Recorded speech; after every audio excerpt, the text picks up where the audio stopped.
todos bienvenidos a nombre de el doctor María Costa, Alianza Médica, y este par de másters que tenemos hoy. Increíble será nuestra masterclass. Eso es un hecho. Bienvenidas, nuestra coordinadora general de esta certificación, doctora Ana María Castro Cid del Prado. Hola, doctora, un gusto saludarla nuevamente. Qué alegría Igualmente, volvernos a doctora. encontrar por aquí. Sí, Y ya a, los nues- últimos. y a nuestra hermana de la Fraternidad Alianza Médica, la doctora Sí. Ela Castillejos. Qué alegría, doctora Ela, ya sabe, la queremos montones también. Gracias, doctora Consuelo. Gracias, doctora Ana María, por la invitación. Muy Un feliz de estar aquí gustote. acompañándoles. Más felices nosotros, doctora, de poder compartir con usted este maravilloso tema que nos atañe mucho, las estrategias nutricionales en el envejecimiento, que mire, ahí estamos bien encaminada yo. Todas, doctora. Todos estamos encaminados. Todos Y, vamos para allá, ¿verdad? y síndrome metabólico, así que listos con nuestras plumas para las anotaciones de todos estos conocimientos compartidos, y qué alegría que sea una de nuestras hermanas de la fraternidad. Gracias por aceptar la invitación, doctora Ela Castillejos. Gracias a usted conocemos, por lo menos por nombres, muchas de las regiones de su bello estado Oaxaca. Claro que sí. Egresada de la Universidad Benito Juárez de Oaxaca, con especialidad en geriatría y gerontología, también certificada por su mismo consejo de geriatría y gerontología. Y bueno, yo no acabaría aquí si me pongo a leer todos los diplomados que la vi que hizo y que hicimos juntas. Me Pues, consta un archivo, un tenemos, arsenal de conocimientos. sí, Aquí pura tenemos mucho. biblioteca ambulante. La doctora Ana María, ¿qué les digo? La doctora Ela, ni se diga también en este tema en particular que hoy abordamos. Gracias de nuevo, bienvenidas, y esperamos hacerlo muy dinámico las tres para que sea de Esperemos. máximo beneficio para todas. Sin más preámbulo, iniciamos. Gracias. Gracias. Buenas noches a todos. Soy la doctora Ela Castillejos López, geriatra gerontóloga. Muchas gracias por la invitación a todo el equipo maravilloso de Alianza Médica. Gracias a todos por acompañarnos el día de hoy. Y bueno, pues sin más preámbulo, vamos a empezar. Voy a compartir mi pantalla. Espero que me estén escuchando bien. Se Y escucha bien, doctora Ela. bueno, eh, el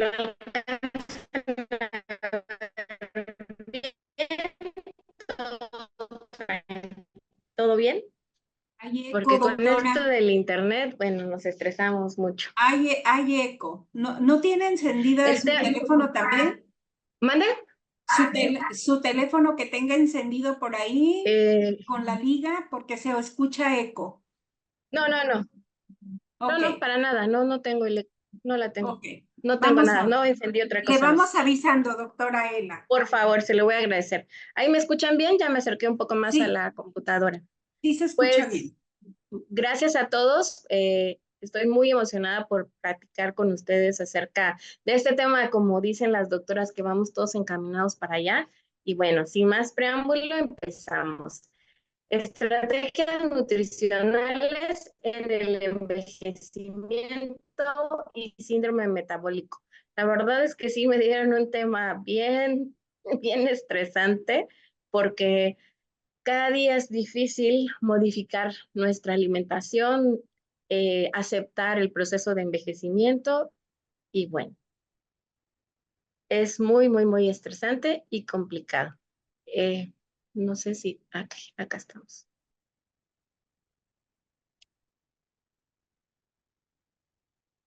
Muy bien. Ay, no avanzó.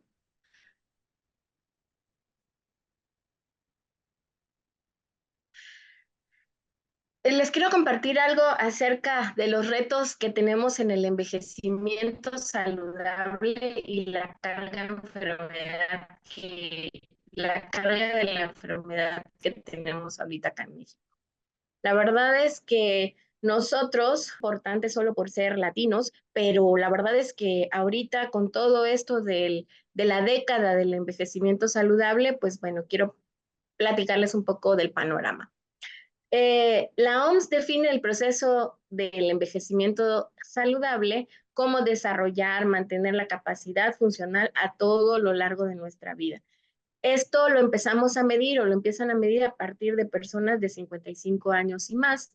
Recordemos que al nacimiento una persona tendrá en promedio 65 años de vida con buena salud.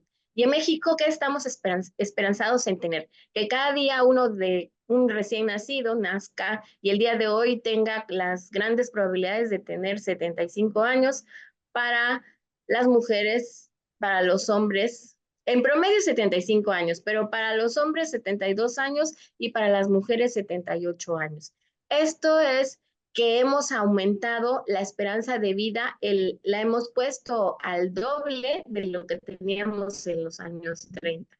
Una persona de 60 años y más en promedio tendrá 9 años de vida libres de dependencia funcional.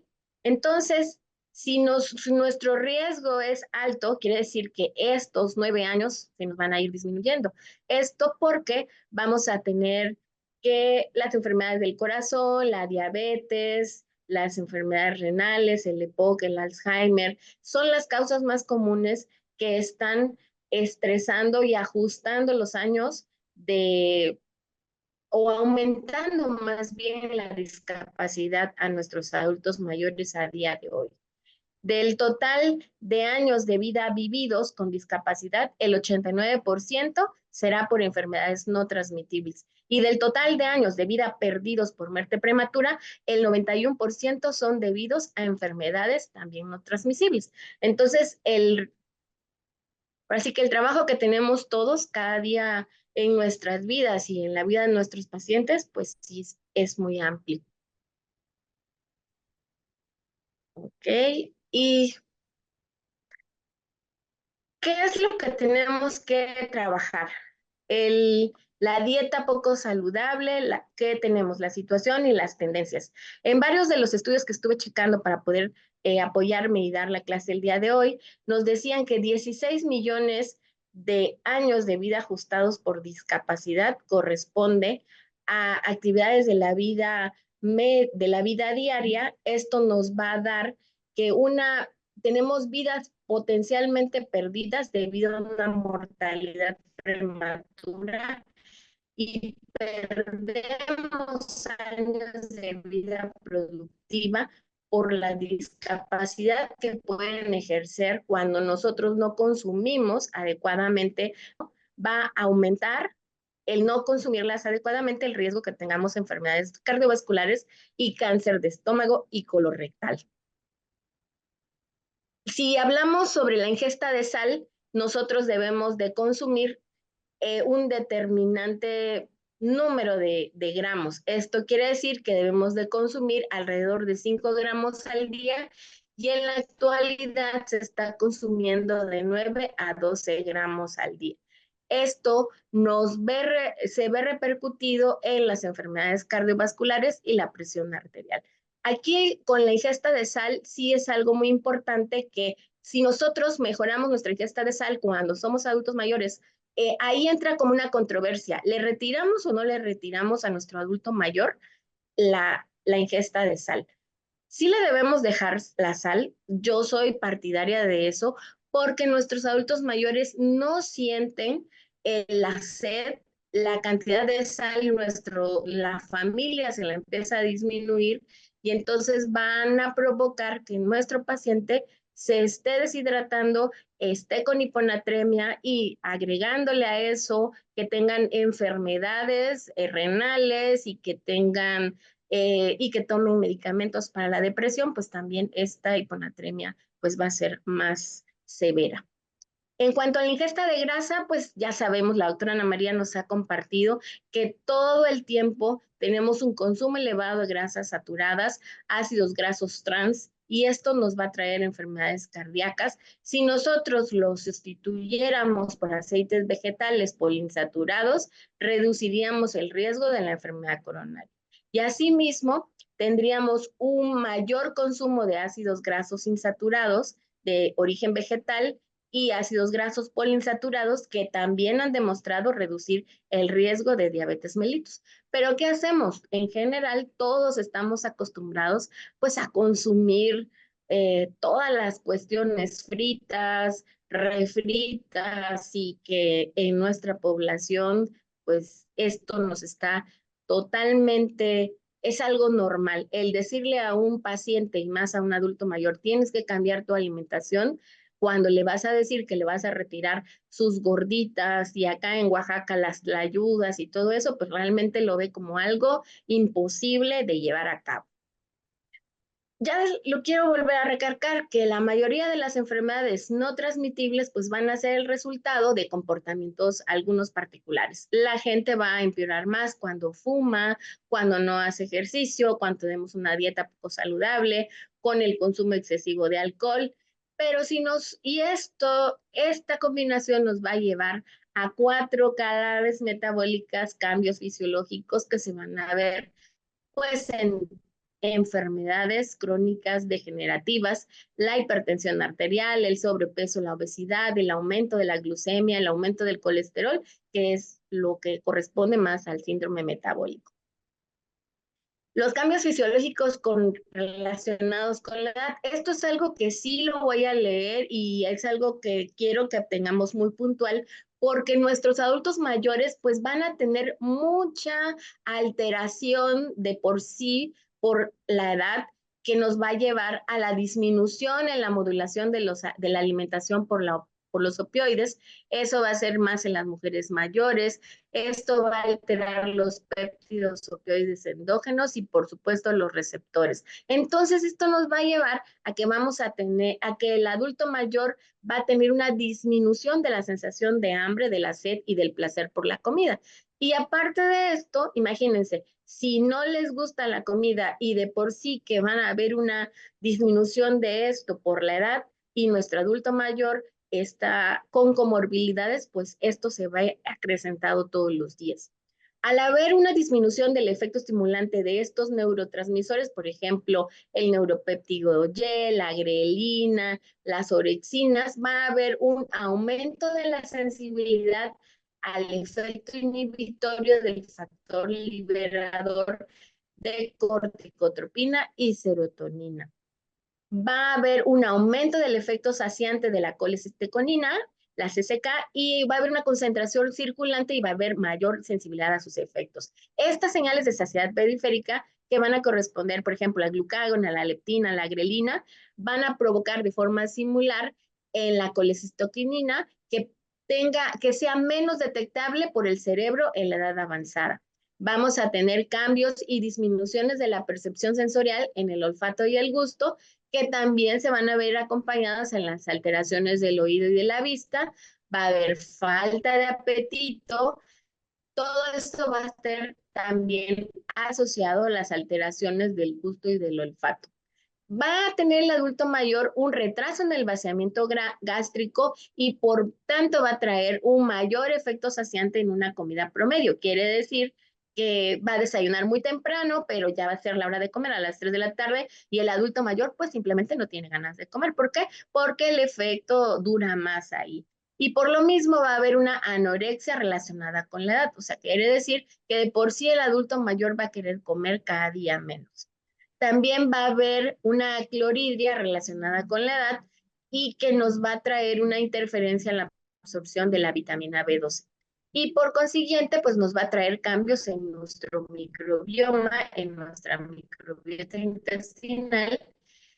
Al mismo tiempo, todo esto que estamos platicando va a verse reflejado en el proceso del envejecimiento, lo que se llama la inflamación del envejecimiento, que va a detectar niveles elevados de citoquinas proinflamatorias, la la 1, la 6 y el factor tumoral.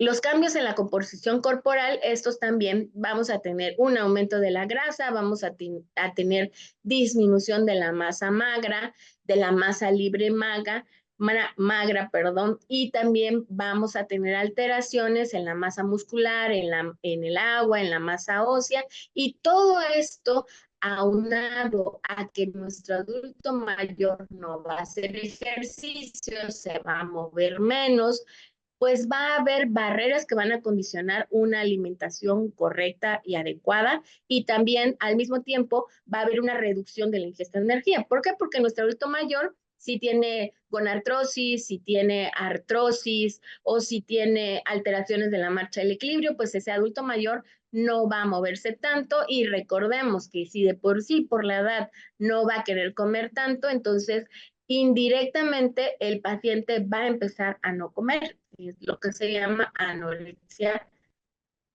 relacionada con la edad, simplemente por el hecho de ser un adulto mayor.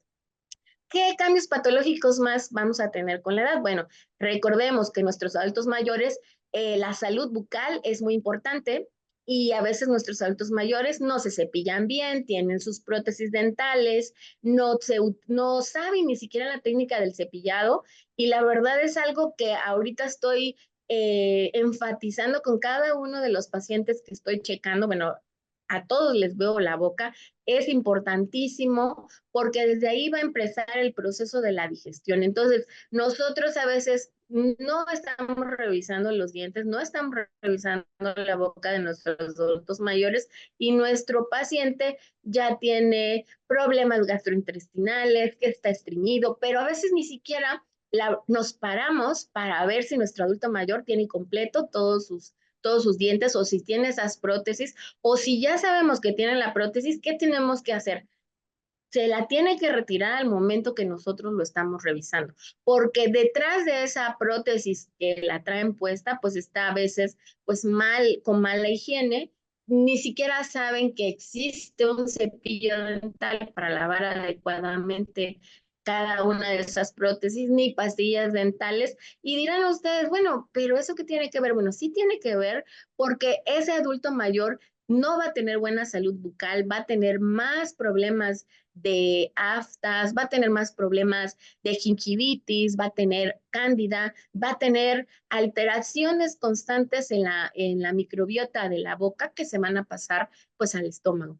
Va a haber de por sí, recordemos, alteraciones en la salivación, en la deglución, la disminución de la actividad visual, la dificultad en la audición, el temblor de manos, los problemas articulares, e incluso hay pacientes que ya tienen problemas de neoplasias endocrinas, pues por ejemplo cáncer de tiroides o problemas gastrointestinales y otros sistemas más. Entonces, si nosotros ya sabemos que vamos a envejecer, pero si nos estamos agregando todos esos factores médicos, pues nuestro riesgo de caer en desnutrición o de caer en obesidad, pues es constante, ¿no? ¿Qué factores sociales también van a interferir en esto del comer bien en un adulto mayor? Pues si ese paciente vive solo, si está aislado durante las comidas, si tiene ingresos bajos, si tiene limitaciones para caminar, las barreras económicas que pueda llegar a tener, dependencia o apoyo económico social de sus hijos o de otras personas, e incluso ni siquiera tenerlos. Si es nuestro paciente adulto mayor vive solo, pues lógico que va a comer solo, ¿no? Pero a veces dentro de la misma familia, ¿qué hace generalmente la familia del adulto mayor? Lo sienta a comer primero. ¿Por qué? Porque a veces se va a tardar más, porque la comida la tiene lista desde temprano y pues ya de una vez lo sienta a comer, pero nadie se sienta a acompañar a ese adulto mayor. Entonces, desde ese momento, pues el adulto mayor no va a comer igual. O si ve que come diferente a los demás, pues también eso lo limita, y también pues en cierta forma pues lo va aislando de su familia. En cuanto a la función inmune, sabemos que en nuestro envejecimiento vamos a tener una desregulación del sistema inmune, va a haber una disminución de la respuesta inmunológica y de la inmunidad celular. Agregado a todo esto, nuestro paciente puede tener condiciones psicoemocionales y alteraciones de la función cognitiva, ya sea desde de afecciones neurológicas, puede tener depresión, puede tener demencia, estar también con delirium o también puede tener dependencia del alcohol. Hasta ahí vamos bien, me pueden interrumpir en el momento que ustedes quieran. No sé si estoy hablando rápido, pero bueno, no quiero abrumarlos con tanta información, pero la verdad es que es muy importante. Vamos bien, doctora, vamos muy bien para irnos a las estrategias. Exacto. Bueno, los factores dice que van a depender de la calidad de la vida del adulto mayor. Bueno, ya lo platicamos. Va a intervenir en el estado de salud que el paciente tenga, pero vamos a empezar desde nuestro bienestar nutricional. Este nos va a verse cambiando, va a estar cambiando constantemente si nuestra actividad física no es buena, si no tenemos un buen manejo de la enfermedad, si nuestra cuestión emocional y mental no es buena, todo este bienestar nutricional pues se va a ver alterado, el estado de salud va a estar alterado, nuestra interacción social no va a ser buena y no tener adecuadamente todo esto nos va a llevar a una independencia, nos va a llevar a una dependencia o una independencia si nosotros lo hiciéramos correctamente. Y también tenemos que valorar cómo está nuestra casa, la situación de la vivienda, si vive solo, si vive acompañado o las barreras arquitectónicas que podamos llegar a tener. E incluso para comer también va a intervenir a qué tipo de religión nos estemos, seamos adeptos o si, porque también algunas religiones son como restrictivas en algunos alimentos. Y entonces es importante conocer todo esto de nuestro adulto mayor para que podamos entender el contexto en el que él se está desarrollando. Cuando nos vamos a la anorexia del envejecimiento, bueno, dirán ustedes, ay, está todo hecho un relajo acá, pero bueno, en la anorexia del envejecimiento ya lo quiero recalcar nuevamente, pero ya lo mencioné desde que empezamos nuestra plática. Esto nos lleva desde los cambios fisiológicos que el adulto mayor esté teniendo, los cambios a nivel del tracto intestinal, las citoquinas, las hormonas, disminuye el gusto, el olfato y también si disminuye la actividad física, si al mismo tiempo hay poco gasto energético, ese adulto mayor va a tener pérdida de apetito, que lo va a llevar a pérdida de peso, lo va a llevar también a pérdida de la masa muscular, a una inadecuada ingesta calórica, al proceso debilitante, procesos inflamatorios de la enfermedad y también esta pérdida de la masa muscular, ya sabemos que se llama sarcopenia. ¿Qué otra cosa va a intervenir en la anorexia del envejecimiento? Los cambios patológicos que vienen de las enfermedades, de las interacciones de los fármacos, de las cuestiones sociales y psicológicas de nuestro adulto mayor.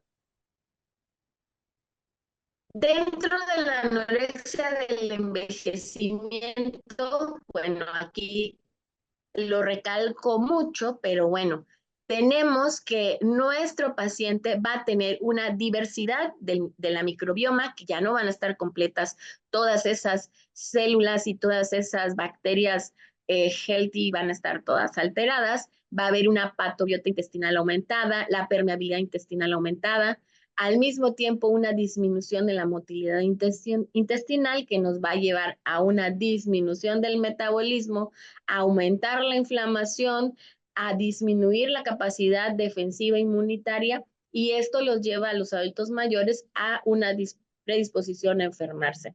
Y por lo tanto que si se enferma, pues vamos a aumentar estos medicamentos. Esto nos lleva toda esta complicación a una disbiosis intestinal que también se ve alterada mucho más cuando este adulto mayor tiene mayores infecciones desde la boca, ya lo dijimos, enfermedades intestinales o ya las enfermedades crónicas, cáncer colorectal, enfermedad cardiovascular, enfermedad de Parkinson, de Alzheimer, hipertensión arterial, demencia, trastornos cognitivos y mayor estrés. Si vemos todo este panorama, decimos, bueno, ¿hacia dónde vamos? Pues bueno, vamos a cambiar lo que podemos hacer. Tal vez no podamos cambiar nuestra predisposición a las enfermedades que ya tengamos en familia, pero sí podemos cambiar todas las que estén en nuestro control. Y bueno, aquí, ¿qué tenemos que saber utilizar en nuestros pacientes, nuestros adultos mayores? Tenemos que decirles que, bueno, tienen que tomar agua. ¿Cuánto de agua? 30 mililitros por cada kilogramo de peso. E incluso algunos dicen que podemos dar hasta 35 mililitros por kilogramo de peso.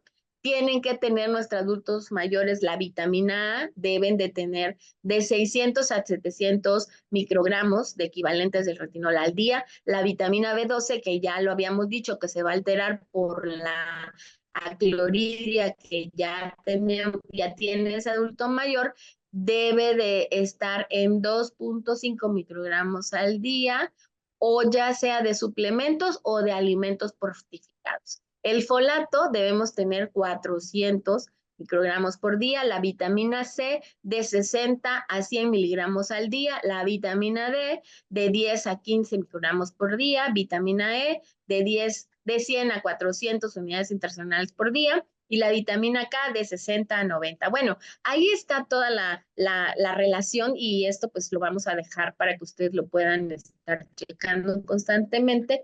Debemos de darle zinc a nuestros pacientes, debemos de darle, sobre todo en las necesidades de agua, es muy importante. Recordemos que nuestro adulto mayor pues no va a tener sed porque va a tener disminuida esa parte. Entonces, aunque no tenga sed, yo lo que le digo a los pacientes y a los familiares, ustedes deben de ofrecerle al adulto mayor, digamos, de cada media hora o cada 15 minutos, traguitos de agua durante el día, antes de las 8 de la noche, para que no se estén levantando a orinar todos, ¿no? Entonces, aquí también esa agua lo podemos estar cambiando de acuerdo a los kilogramos de peso, y a menos que exista una insuficiencia renal, pues vamos a tener una restricción de esta agua. Pero en general, el paciente adulto mayor pues debe tomar al menos 1,5 litros al día. Si también hay deficiencias de vitamina D, B12, pues también debemos evaluarlo y tratarlo. Algunas veces existe controversia acerca de vitaminas, pero bueno, eso lo veremos más adelante. ¿Cómo le vamos a hacer a la valoración del estado nutricional?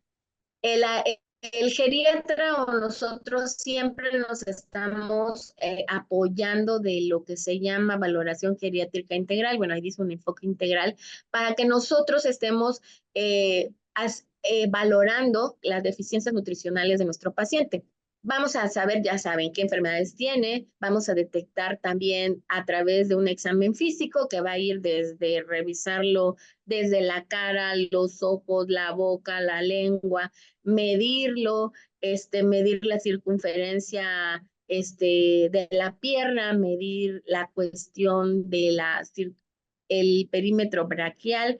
Tenemos que pedir laboratorios y debemos también hacer una valoración clínica y una valoración dietética. Bueno, todo esto pues encaminado a nuestro adulto mayor.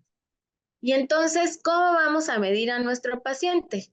Recordemos que en nuestros adultos mayores, pues si sacamos el índice de masa corporal, pues no es tan seguro, no es tan confiable, porque a veces el paciente adulto mayor, pues si sacamos lo que pesa y lo que mide, nos puede estar dando ideas erróneas, porque a veces existe también en el adulto mayor lo que se llama obesidad sarcopénica, o sea que sí tiene mucha grasa, pero ese músculo no es el adecuado.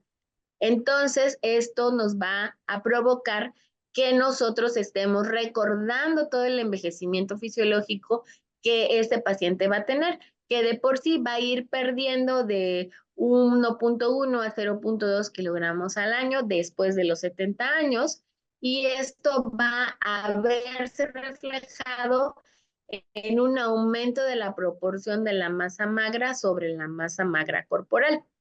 Entonces, si nosotros le preguntamos a nuestro paciente que si ha perdido peso en un mes, en 3 meses, en mayor de 10% de lo que pesa en 6 meses, pues también nos podemos dar una idea de que nuestro adulto mayor empieza con alteraciones.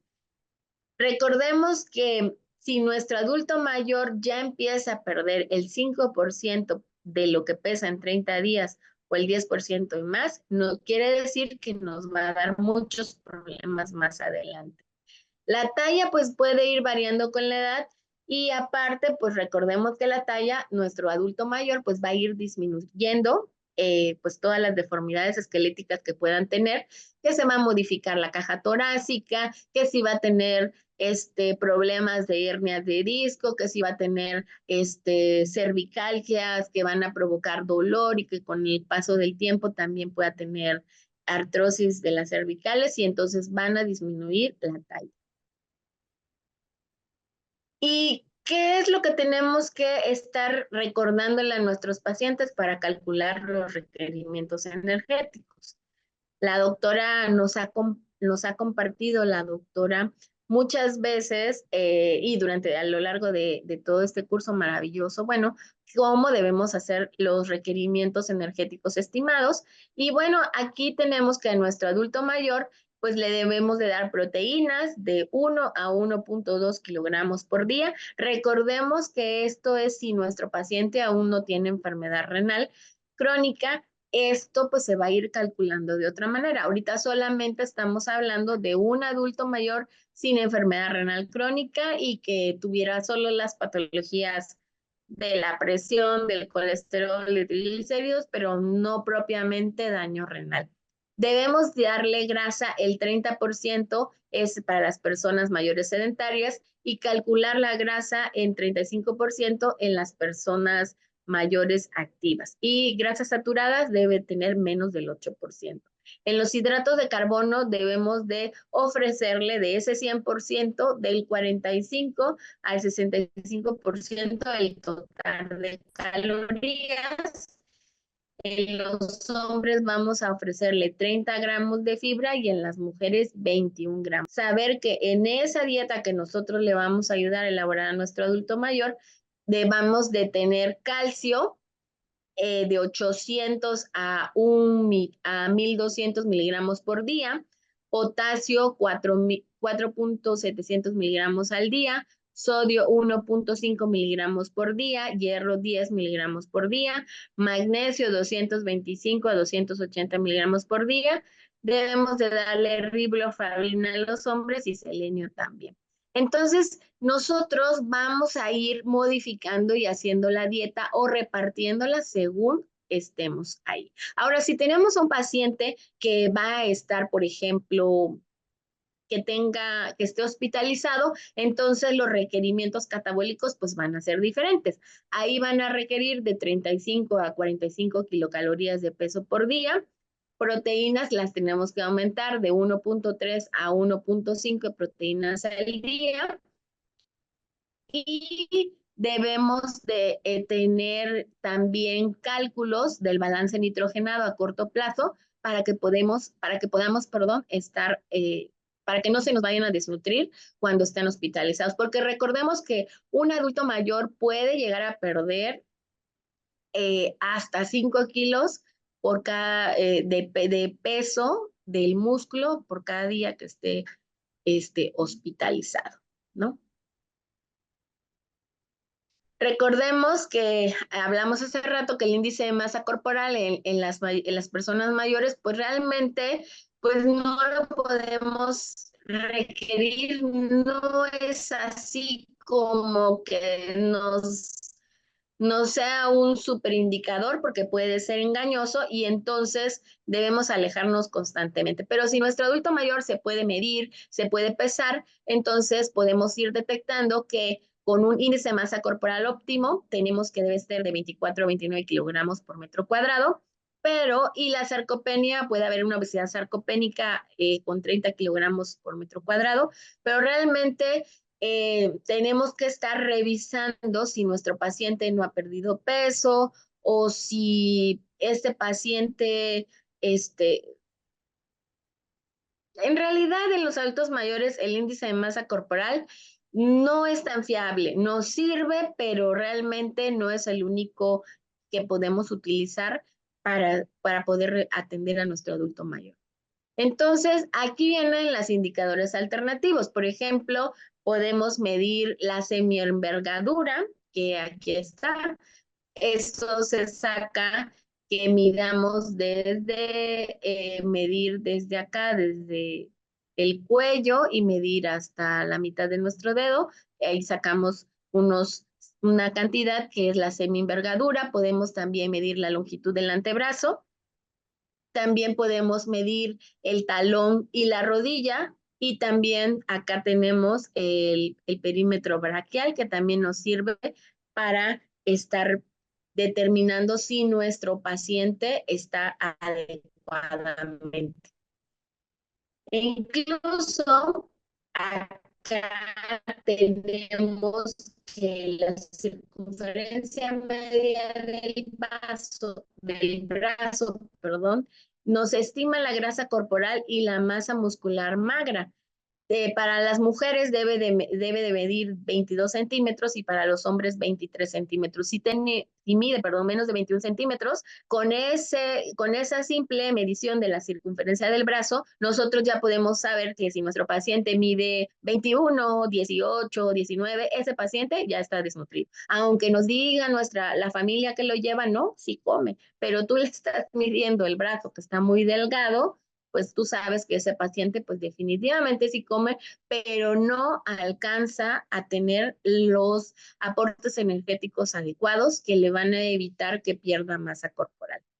Para calcular, por ejemplo, la semienvergadura es medir en hombres, se saca con 1.40 por la semienvergadura en centímetros, y para las mujeres es de 1.35 más la semienvergadura, que ya les dije cómo la vamos a medir, y le sumamos 60. También podemos tomar la masa de la semienvergadura, y ese es un índice más alternativo, pero bueno, si nosotros no tenemos mucho tiempo y no vamos a estar sacando ahí toda nuestra producción de cuánto mide la semienvergadura, bueno, fácil, con que tengamos una cinta métrica le vamos a poder medir la circunferencia media del brazo, y le vamos a medir también ¿qué más le podemos medir? La circunferencia de la pantorrilla, el pliegue cutáneo del tríceps. Bueno, ahí sí necesitamos cómo medirlo, y este también es un indicador de la masa muscular. Entonces, si mide más de 31, quiere decir que va mejor, pero si mide menos de 31, nos está sugiriendo que tiene la masa muscular baja y desnutrición. Entonces, yo realmente lo que utilizo mucho más, y porque es fácil, lo que sí tenemos que practicar es medir la circunferencia del brazo y de la pantorrilla, y con eso nosotros ya le estamos demostrando al adulto mayor que está mal. Ahora, también otra forma fácil, bueno, no tenemos ni siquiera cómo medir, no tenemos una cinta métrica, pero podemos utilizar que mida, por ejemplo, juntar las puntas de nuestros dedos, pulgar e índice, y esta proporción ponérsela al paciente donde está su pantorrilla, y si está la pantorrilla menor que eso, ese paciente está desnutrido. Lo ideal es que tengamos pues mucha más cantidad que eso. También podemos medir la circunferencia de la cintura, que pues eso nos va a ayudar, y ya lo sabe, la doctora siempre nos ha dicho que si nosotros le medimos la cintura más que el índice de masa corporal, esto nos va a dar una mejor, nos va a decir el riesgo que tenemos de estar padeciendo enfermedades metabólicas. Para hombres, pues debe de medir hasta 94 centímetros, y para mujeres hasta 8 centímetros.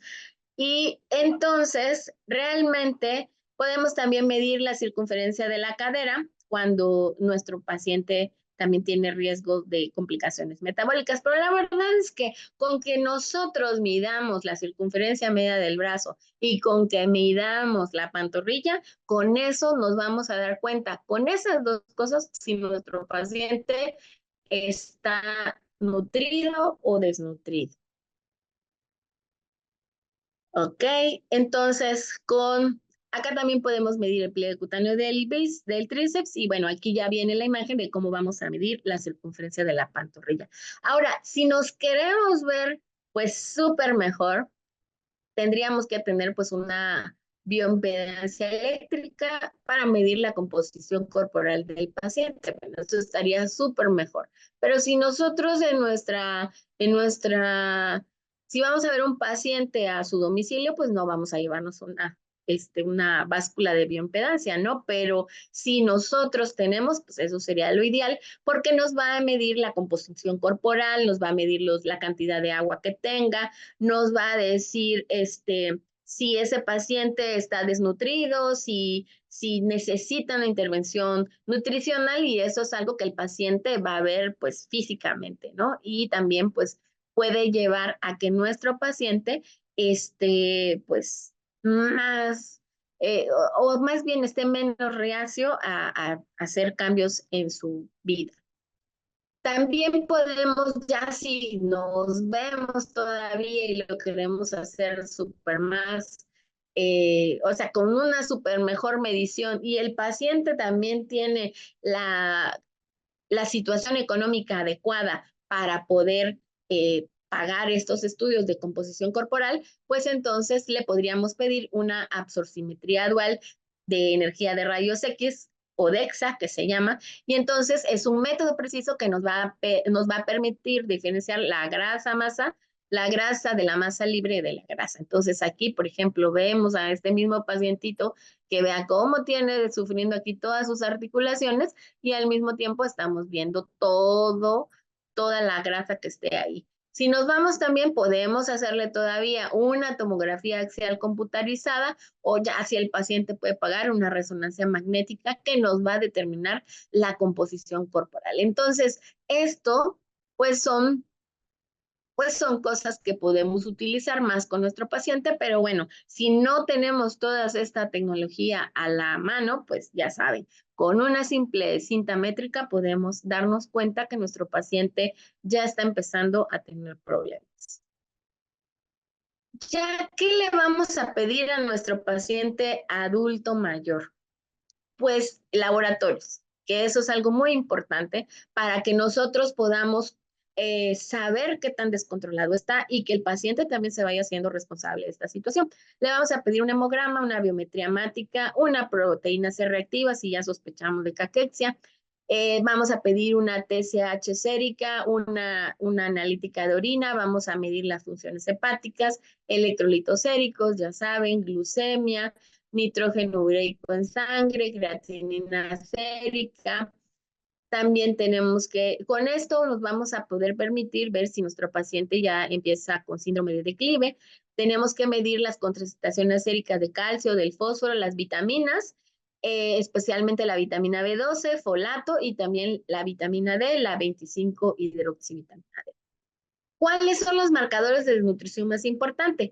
La albúmina. Si el paciente no puede hacerse todos esos estudios, bueno, lo ideal es que sí. La verdad es que nosotros en geriatría, como estamos haciendo una valoración geriátrica integral, de entrada le tenemos que decir al paciente que tiene que hacerse sus laboratorios. Pero si no puede, no tiene con qué, pues podemos hacer desde ya las intervenciones dietéticas para mejorar la salud de ellos. Entonces, la albúmina sérica, si tenemos menos de 3.5 gramos por decilitro, es que ese paciente está en desnutrición. Que le podemos checar una prealbúmina sérica y si tiene de 20 a 40, pues puede tener también la desnutrición y es una desnutrición moderada y si tiene menos de 10 miligramos, tiene una desnutrición grave. El colesterol debe estar por arriba de 160, la hemoglobina debe estar de 13, los linfocitos totales deben de estar de 1200 a 1800. Una desnutrición leve a moderada nos va a dar linfocitos de 800 a 1.000.000. Y una desnutrición moderada vamos a tener menos de 800.000 linfocitos por centímetro cúbico. Y eso nos va a dar una desnutrición grave. Entonces, estos indicadores inflamatorios, la PCR, los leucocitos totales, nos van a indicar pues que están inflamados, pero no son buenos marcadores nutricionales. Entonces, los que tenemos que utilizar, ya le dije, la albúmina sérica, la prealbúmina, la hemoglobina, el colesterol y los leucocitos, los linfocitos totales. ¿Hasta ahí vamos bien o los estoy enredando mucho? No, doctora Ela, estamos bien, vamos bien. Doctora Ana No sé si María, no sé si a eso iba a decir. No sé si en este momento la doctora Ana María quiera tomar la palabra, sobre todo en el tema de complementación. Doctora Ana María, ¿cómo ve? No, yo lo veo muy completo, o sea, ya lo habíamos, inclusive creo que lo manejamos la vez pasada, que hidratos de carbono era un 60%, bajábamos los lípidos a un 25% y 15% de proteínas, y precisamente para evitar la sarcopenia, teniendo igual como usted muy bien lo ha dicho, es la vitamina D, la vitamina D, el magnesio, el calcio. ¿Por qué? Porque son parámetros que nosotros tenemos que estar muy al tanto de los pacientes para evitar alguna más desnutrición y una pérdida de masa ósea, y que ahí, por ejemplo, el paciente no hace la densitometría. El paciente ya geriátrico es muy difícil que le hagan una densitometría, y ellos están más expuestos a una, a una fractura, inclusive con sus sillas. Solamente con que se recargó, se tropezó, se pueden hacer una fractura. Entonces, doctora, vamos muy bien, o sea, todo lo que ha manejado, vamos muy bien, inclusive de la fibra, el porcentaje para hombres y mujeres. Y como dice usted, nada más hay que manejar. Si no tenemos para un aparato con mayor cantidad para ver líquidos, para ver minerales, que más o menos el aparato está en como en 170,000, de 170,000 a 180,000 actualmente, ¿eh? Entonces, realmente con una índice cintura-cadera, con eso es suficiente, y lo podemos hacer inclusive yendo a cada casa, porque los pacientes geriátricos ya no van al consultorio, hay que ir a casa, ¿no? Excelente su plática, doctora. Gracias, doctora Ana María. Bien, Y pues bueno, vamos al cierre, doctora, para leerle preguntitas a las ok, dos. sí.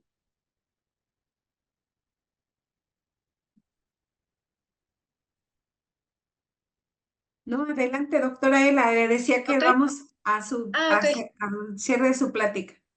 Ok, muy bien. Bueno, si ya revisamos toda esta parte, ya vamos a empezar a hacer un examen físico, ya lo quiero volver a recalcar, porque sí es muy importante y lo tenemos que estar practicando, practicando. ¿Cómo vamos a empezar? Pues ya sabemos, inspección, palpación, evaluación de la condición física y funcional, simplemente con lo que lo estemos observando. Vamos a poder ver cómo está la grasa subcutánea, eso lo vamos a ver en sus párpados, cómo está el tríceps, la grasa torácica abdominal, perdón, torácica intercostal. La masa muscular pues la vamos a ver en los hombros, en los muslos, las pantorrillas de los pacientes. Vamos a ver si nuestro paciente también puede tener retención de fluidos, que puede estar localizado, ya saben, edemas de las extremidades, vulvar, escrotal, porque a veces también pueden estar por ahí. Y ya nos vamos a ver en el estado de salud y la historia médica, pues tenemos que preguntar su condición física, mental, el estado cognitivo, si tiene factores relevantes, qué síntomas tiene en ese momento de la consulta. Recordemos, los signos clínicos de deficiencias nutricionales, que si ese paciente lleva retraso en la cicatrización de las heridas, desarrollo de úlceras por presión, si tiene susceptibilidad a infecciones, que no se recupere fácilmente de las enfermedades agudas, o sea, por ejemplo, tener una gripita, una infección de la garganta, puede terminar hasta una neumonía si no lo estamos cuidando por el mal manejo de las secreciones. Pueden tener serostomía, disfagia, puede haber temblor, anorexia, náuseas, vómito, diarrea, el dolor abdominal. Todos estos nos pueden llevar a la pérdida de peso. También no ver bien, no escuchar bien, la pérdida de audición y de visión nos va a provocar también que ese adulto mayor pues no esté consumiendo, no esté comiendo también como debe ser. Ya lo dije aquí y otra vez lo vuelvo a repetir, aquí ya como más específico, los problemas articulares, ver las historias de caídas, la discapacidad, si no es la historia funcional, las actividades de la vida diaria, los componentes que puedan llegar a tener las actividades básicas instrumentadas. Si ese paciente tiene depresión, tenemos que medirle la escala de depresión geriátrica, checar el deterioro cognitivo.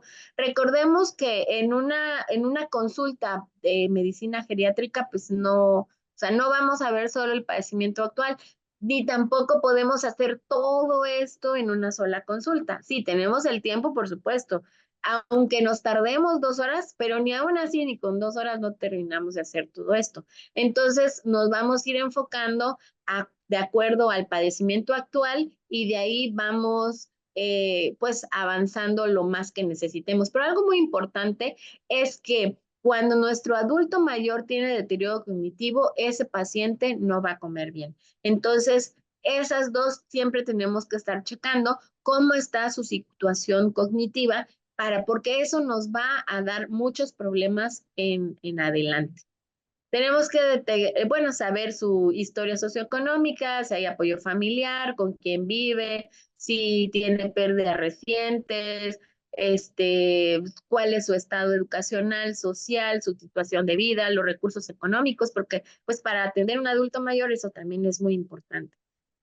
Preguntarle también qué medicamentos están tomando, cuáles son los que él toma porque él quiere, porque acuérdense que los adultos mayores toman todas sus hierbas, más los medicamentos que le recetamos, más las vitaminas que le recetó la vecina. Entonces, todo eso tenemos que preguntarle en específico, o sea, que nos diga qué otra cosa más, porque todo eso se considera como fármaco.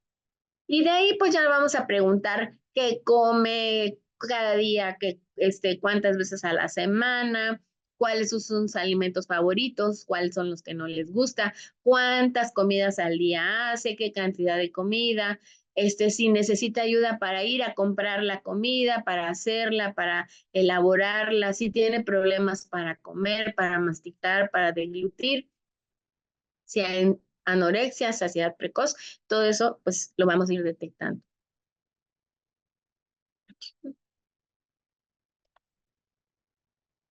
Bueno, si nosotros ya hicimos todo eso, ya estamos viendo a nuestro paciente y pues en lo que lo estamos revisando, lo estamos explorando, pues vamos a ir viendo ciertas características de las deficiencias de nutrientes en nuestros adultos. La piel, ¿cómo va a estar? De por sí la piel del adulto mayor, recordemos que va a estar un poco deshidratada, pero si la piel está totalmente seca y descamativa, ese paciente tiene deficiencias de zinc y de ácidos grasos esenciales. Si tiene hiperkeratosis folicular, pues tiene deficiencias de vitaminas A y C. Si tiene petequias, también le falta vitamina C y vitamina K. Si tiene dermatitis fotosensitiva, pues le falta niacina. Si tiene retraso y deficiencia en la cicatrización de las heridas, pues le va a faltar zinc, vitamina C. Si tiene una dermatitis escrotal, le falta riboflavina. Si las uñas de nuestros pacientes están despigmentadas transversalmente, le falta albúmina o está la albúmina alterada. Y si está en forma de cuchara o cóncavas, es que les falta el hierro. Si el pelo está delgado o despigmentado, le faltan proteínas. Y si está el pelo ralo, o sea, si está bien, tiene poquito cabello, le están faltando proteínas y zinc. Si los ojos tienen ceguera nocturna, ya sabemos, le falta vitamina A, le falta zinc. Y si tiene la inflamación de la conjuntiva, o sea, está toda roja, le falta riboflavina. Y si tiene queratomalacia, también le falta vitamina A. Entonces, desde que nosotros estamos haciendo la exploración, ya podemos detectar ni siquiera que aunque sí lo ideal sería que le mandemos a hacer todos sus estudios, pero si el paciente no tiene dinero, nosotros ya estamos viendo simplemente en la piel de ellos, cosas les está faltando. Entonces, esta tablita sí es muy bonita y es muy fácil de llevar a todos lados. Que la boca. Si nos vamos que él tiene sangrado de encías, le falta vitamina C, le falta riboflavina. Si tiene glositis, le falta niacina, le falta piridoxina, riboflavina. Todo eso es vitamina B2. Atrofia de las papilas, le falta hierro. Si tiene hipogeusia, le falta zinc, le falta vitamina A. Y ya si nos vamos a los neurológicos, si tiene ataxia, le falta vitamina B12, si tiene tetania, le falta calcio, magnesio, parestesia, le falta tiamina y vitamina B12, si tiene demencia, pues lógicamente le va a faltar vitamina B12, niacina, y si tiene hiporreflexia, pues tiamina. Entonces, con esto nos vamos dando cuenta hacia dónde debemos empezar a suplementar a nuestro paciente, aunque ni siquiera tengamos todavía el perfil de anemias y folatos y la vitamina B12 específica. Pedir ahora sí que todo el arsenal de laboratorios. Ya para preguntarle a nuestro paciente las opciones de cómo vamos a preguntarle qué come, ¿no? Podemos hacerlo de manera indirecta, o sea, a través de la familia, o directo, pues que el paciente nos conteste, ¿no? Vamos a pedir una estimación de todos los alimentos y bebidas que pueda consumir en un periodo de tiempo. Podemos hacerlo largo, de 1 a 7 días, o un registro diario de lo que estos pacientes comen. Esto puede ser un método de evaluación de ingesta doble. Podemos hacerlo retrospectivo, un recuento de 24 horas. Podemos hacer un cuestionario de frecuencia de consumo de alimentos, una historia dietética y también las innovaciones tecnológicas. Pues ahora pues tenemos las apps. Hay muchas apps que el paciente le podemos decir, descargue la app y ahí va a ir valorando lo que sí come y lo que no come, ¿no? Pero pues a veces esas apps pues son pues para adultos mayores que sí están interesados en aprender, o pues la misma familia nos va a ayudar con eso. Estrategias hay muchas. Entonces, si nos vamos a un recuento de 24 horas, bueno, ¿cómo lo vamos a hacer? Una lista rápida de comidas y bebidas del día anterior. El paso 2, los alimentos olvidados de la lista rápida. El paso 3, que en qué momento y en qué ocasión toma cada alimento. Y luego ya nos vamos a los detalles, que nos detalle la descripción de la comida, la cantidad y los añadidos. Esta es una revisión de las 24 horas del día. Y hacemos por último paso 5, la investigación final. Vamos a completar la información del consumo de todos los alimentos. Todo eso para que hagamos para mejorar la fiabilidad, vamos a hacer un recuento de 24 horas 3 veces. O sea, podemos hacer en días no consecutivos. O sea, que cada día que lleve lo anote, o otro día que lo veamos, vamos a irle preguntando.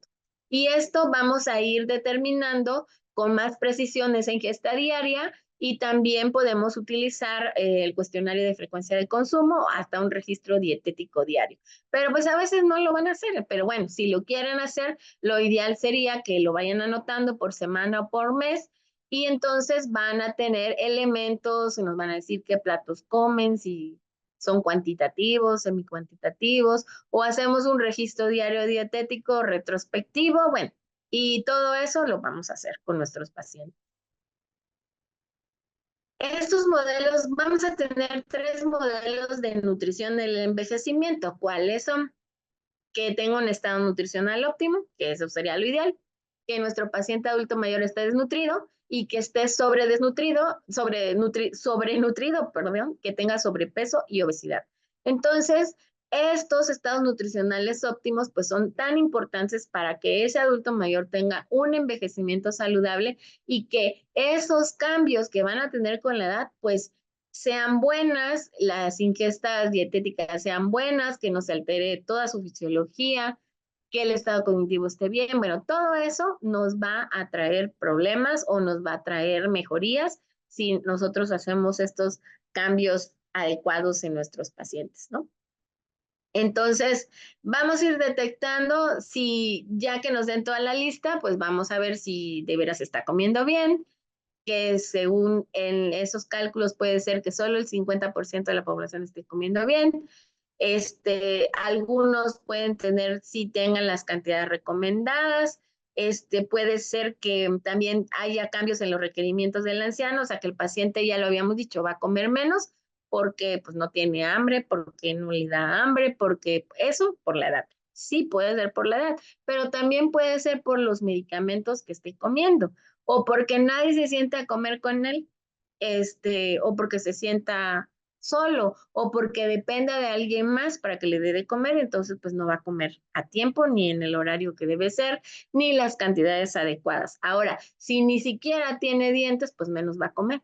Ahora, si ya tiene demencia, pues no va a querer comer cosas que tengan, se le va a olvidar comer o que tengan, ¿cómo decirle? Como basuritas, por ejemplo, algo muy importante que podemos detectar en el adulto mayor es que cuando está comiendo o cuando come, o tú preguntas directamente al familiar o a él mismo, oiga, ¿y cuando come usted ya no mastica la cáscara de las frutas? O ellos mismos te dicen, no, yo me como mi fruta bien peladita. Y si le preguntas por qué, ay, es que no me gusta, no me gusta. Entonces, y a veces ni siquiera te lo dicen, pero tú lo preguntas directamente. Y un dato de cuando un adulto mayor que ya empieza a tener, que ya tiene deterioro cognitivo, tú ya lo sabes, y empieza a dejar de comer o separa la comida, y generalmente las comidas que ya tienen toda esa fibra, esa es la que no les gusta, esa sensación en la boca de tener esas fibritas los hace que no lo quieran comer. Y bueno, ¿cuáles son, qué consideraciones de las habilidades alimentarias de independencia? Bueno, que ya lo dije y lo vamos a repetir otra vez, que ya no reconoce los alimentos, que ya no quiere comer, no quiere beber, ya no puede ir a comprar la comida, entonces ya solo le llevan lo que hay. Entonces eso también no hay una motivación, pero podría ser una motivación si lo sacamos para que él escoja la comida, eso podría ser una motivación, que tenga la capacidad para servir la comida de una fuente al plato, utilizar los cubiertos, llevarse la taza a la boca, la capacidad para mantener la postura, para cerrar la boca, para abrir los labios, para morder, para masticar. Todo eso va a influir la capacidad para deglutir, porque todo eso tiene que ver si un adulto mayor con deterioro cognitivo ya va a empezar con problemas, de dejar de comer por la misma demencia. Y bueno, si ya detectamos que nuestro adulto mayor, pues sí, de verdad tiene problemas, que no está comiendo bien, que ya no va completa toda esa alimentación, pues entonces sí, si el paciente ya ni puede ingerir alimentos naturales, pues entonces ahí sí necesitaremos suplementos nutricionales orales. O incluso ya más dramático sería una gastrostomía endoscópica percutánea. Eso ya es en los pacientes que tienen disfagia orofaringia después de un accidente vascular cerebral, como parte también de la rehabilitación nutricional también para recuperar el lenguaje. También se utilizan las fórmulas de nutrición integral, las poliméricas, las elementales. Pueden ser administradas por sonda nasogástrica en los pacientes incapaces de digerir los alimentos, pero solamente por una semana. O sea, si en una semana ese paciente no cambió su alimentación, no pudo tragar, no le hicieron los ejercicios de disfagia, pues generalmente pues, ese paciente va a seguir con una nutrición por una gastrostomía, ¿no? Y entonces también pueden tener una nutrición parenteral, ahí ya con accesos venosos centrales, pues bueno, ese es un tratamiento nutricional más agresivo. Acá el objetivo es que nuestro paciente adulto mayor, que ya sabes que no está comiendo bien, que ese paciente no puede tragar bien, es que tú detectes esos problemas y empieces a trabajar con él, que tiene Parkinson y no habla bien. Tú ya le tienes que decir a los familiares que tienen que ser ejercicios de deglución, ejercicios de disfagia, ejercicios para hablar bien, porque para tragar, porque si no, ese adulto mayor que tú no vistes a tiempo va a terminar infortunadamente con una sonda de gastrostomía, ¿no? Y nadie quiere ver a su adulto mayor estando así, pero cuando tú ya llegas a eso y tú no quieres perder a tu adulto mayor, pues generalmente terminan cediendo por la sonda de gastrostomía porque pues son adultos mayores que pueden llegar y que tú no los quieres perder. Entonces, al no te has despedido, no has finiquitado, no entendiste cómo va la enfermedad, entonces, pues no te va a quedar otra. Y esto es un caso, voy a platicar de un caso de un paciente que tenemos ahorita ingresado en el hospital. Voy a tomar agua tantito. Bueno, este es un adulto mayor, es un paciente de 96 años de edad con enfermedad de Parkinson desde hace más de 15 años. Es un paciente que también tiene delirium, ingresó por neumonía. Cuando empezamos a hacer la valoración geriátrica integral,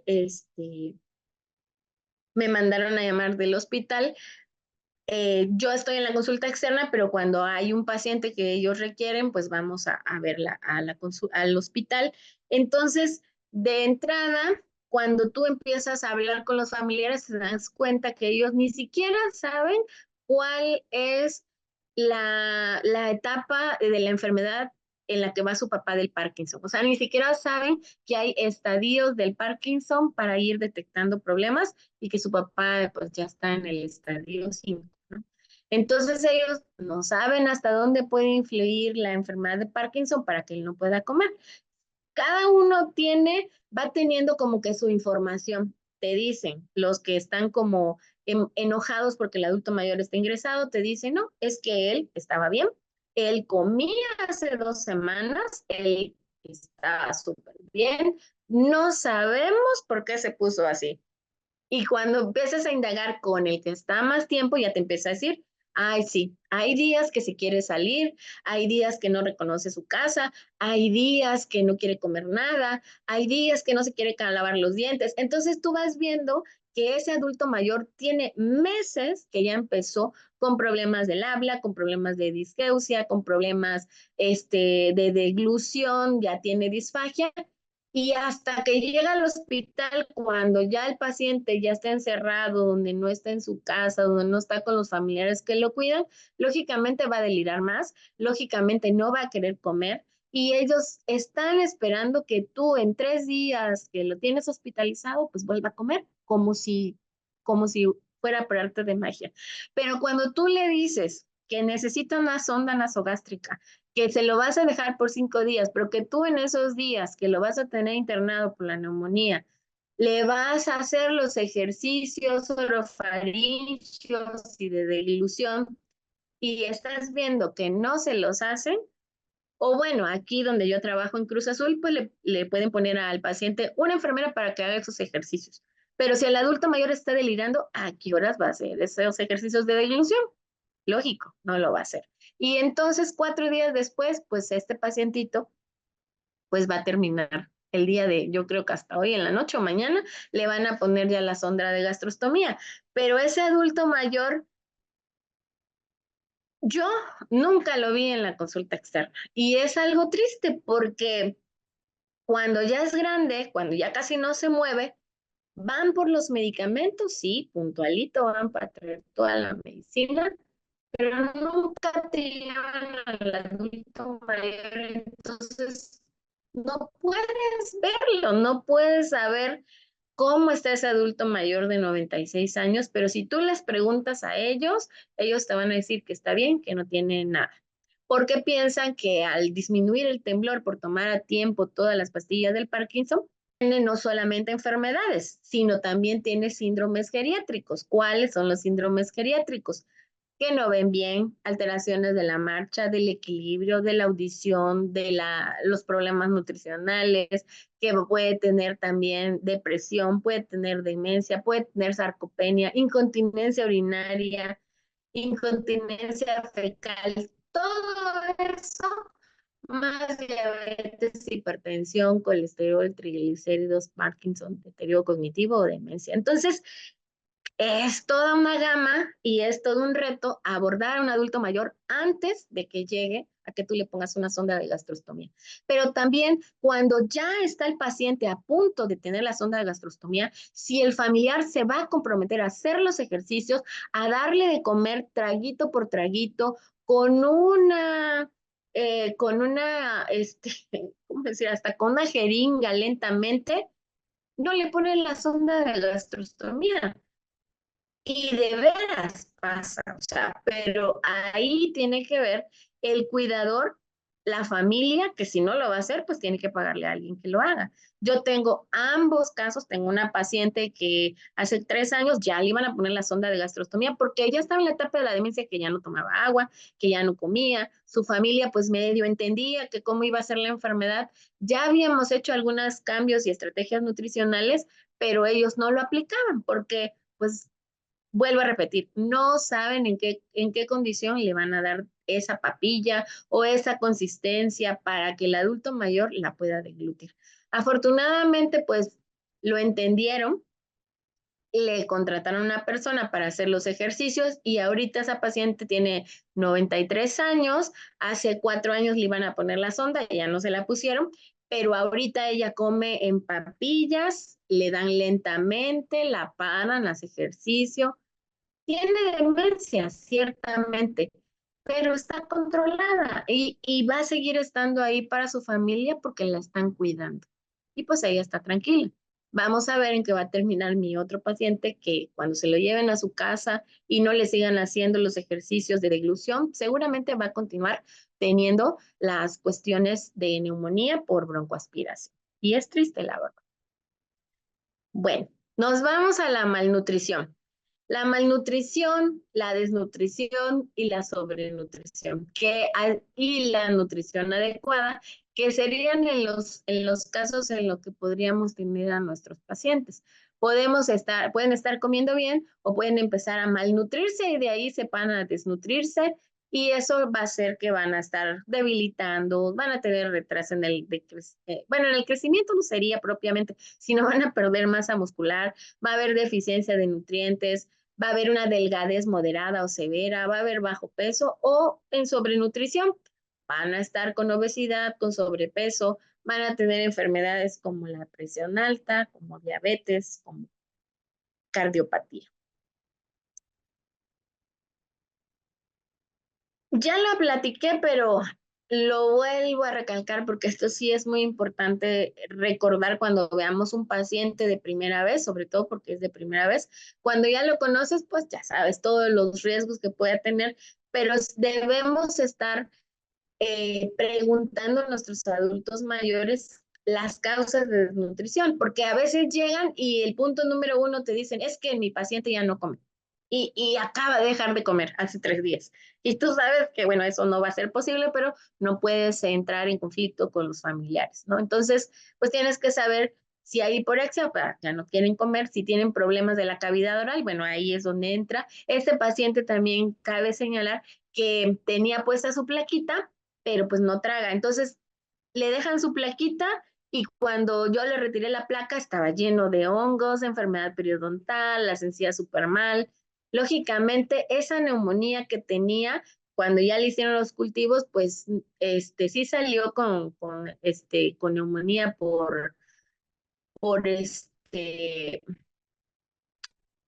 por Klebsiella, pero también tiene hongos cándida en la boca, ¿no? Entonces, eso mismo le va a traer pérdida del gusto y del olfato. Él ya tiene enfermedades respiratorias, enfermedad gastrointestinal, tiene mala absorción, ya está desnutrido, está estreñido, no ha hecho de hace 7 días porque no come. Enfermedades endocrinas, diabetes, tirotoxicosis. Bueno, mi paciente, el que estamos hablando de este caso, no lo tiene. Enfermedades neurológicas, él tiene enfermedad de Parkinson, tiene hipertensión arterial, pero su familia creía que, haga de cuenta, que no podía dejar de comer, que seguramente ese cambio para ellos fue de hace una semana o de 15 días de que el paciente se puso mal. Y ellos no entendían que era por la enfermedad de Parkinson, que él ya entró en la etapa de la demencia y a esa etapa 5 del Parkinson, pero ellos estaban en su mente pensando que era algo agudo, o sea, que seguramente se le subió la presión y que seguramente se puso mal. Entonces, bueno, ok, le mandamos a pedir una tomografía y resultó que ese paciente, pues sí, no, él no tiene datos de enfermedad cerebral aguda, no, lo que sí tenía era disminución de la masa encefálica, tenía leucocariosis, entonces eso ya es algo crónico y cuando tú le dices a la familia que es algo crónico, híjoles, creen que no es cierto, ¿no? Pero como vuelvo a repetir lo mismo, Esa familia yo nunca los vi en consulta. Pasaban al internista, pero no conmigo al geriatra.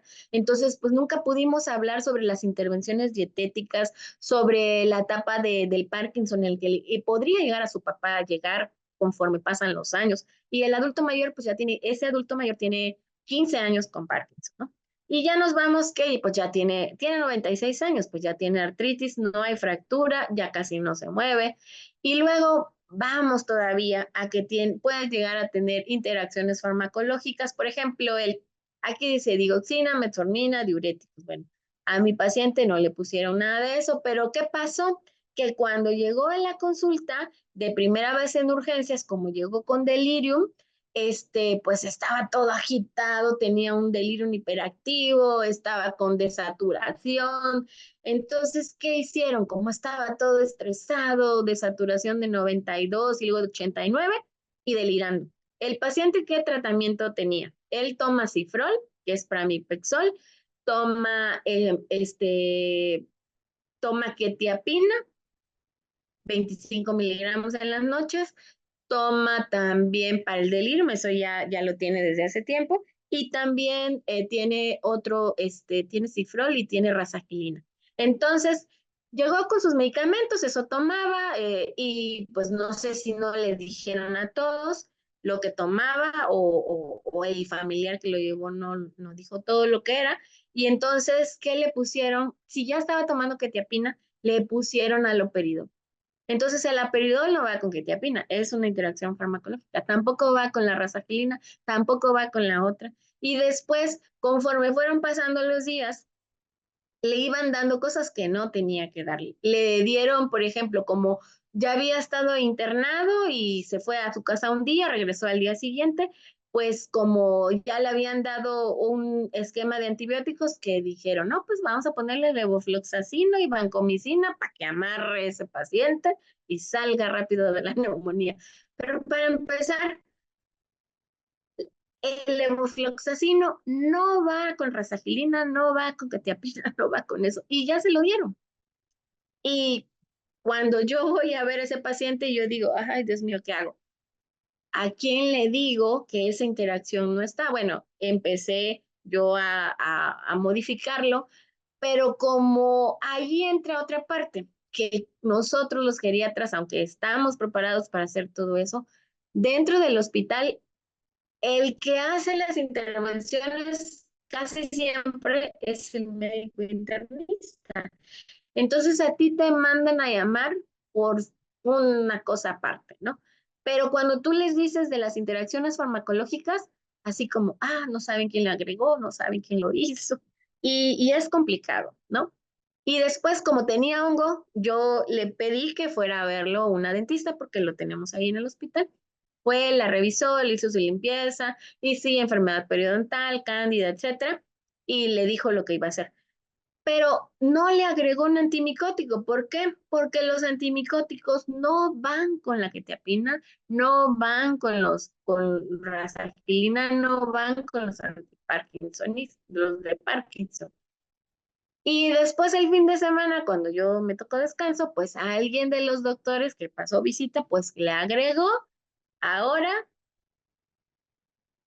fluconazol, que como tenía leucocitos altos por la infección, pues resulta que pues, le agregó fluconazol porque ya sabía que tenía cándida en la boca y entonces que le bajaron sus leucocitos, pero al paciente lo tenían delirando todos esos días. Y entonces tú, ¿cómo le dices a esa familia que es por todas las interacciones que le están dando de los medicamentos?